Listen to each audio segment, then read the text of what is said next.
Hare Krishna everyone, welcome my new video. তো কালকে হচ্ছে যোগিনী একাদশী, আর আজকে রাত্রে ডিনারে রয়েছে মহাপ্রসাদ। আমাদের নামহট্টের সব ভক্তরা মিলে আমরা একটা ছোট্ট পার্টির আয়োজন করেছি, মানে ছোট্ট মহাপ্রসাদের আয়োজন।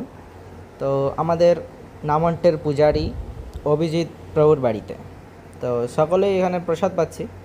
তো প্রসাদে আইটেমে ছিল একটা ডাটার সবজি, একটা ধুন্দুল ভাজা, আর ছিল মটর ঘুগনি, আর ছিল পনির।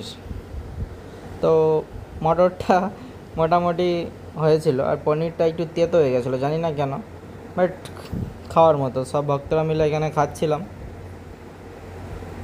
দেখতেই পাচ্ছ। আর এদিকে আমাদের নামহট্টের পূজারি সার্ভিস করছে। চলো প্রসাদ পাওয়া যাক। হরে কৃষ্ণা। তো কালকে যোগিনী একাদশী কে কে করছো কমেন্টে জানাবে, ঠিক আছে? সো হরে কৃষ্ণ, প্রসাদ পাওয়া কমপ্লিট। এবার আমরা বেরিয়ে যাব, টাটা।